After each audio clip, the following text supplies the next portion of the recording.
விநாயகர் சதுர்த்தியை முன்னிட்டு ஆண்டிப்பட்டி 4 முனை சந்திப்பில் வைகை சாலை பிரிவு பகுதியில் 27ஆம் தேதி 12 மணி அளவில் இந்து முன்னணி சார்பில் விநாயகர் சிலை வைக்கப்பட்டு சிறப்பு யாக பூஜைகள் நடத்தப்பட்டு வழிபாடு செய்து பொதுமக்கள் காவல்துறையினர் சாமி தரிசனம் செய்தனர். தேனி மாவட்டம் ஆண்டிப்பட்டியில் 4 முக்கிய சாலைகள் சந்திக்கும் பகுதியில் அமைந்துள்ள வைகை சாலை பிரிவு பகுதியில் இந்து முன்னணி சார்பில் விநாயகர் சிலை வைக்கப்பட்டு விநாயகர்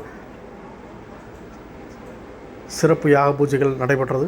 இதனைத் தொடர்ந்து விநாயகருக்கு சிறப்பு அலங்காரம் செய்து தீபாராதனை காட்டப்பட்டது. இதில் இந்து முன்னணி அமைப்பினரோடு ஆண்டிப்பட்டி காவல்துறையினரும் நகர்ப்பகுதியில் உள்ள ஏராளமான பொதுமக்களும் கலந்து கொண்டு விநாயகரை தரிசனம் செய்தனர். இதில் கலந்து கொண்ட அனைவருக்கும் இந்து முன்னணி சார்பில் பிரசாத உணவும் வழங்கி சிறப்பிக்கப்பட்டது.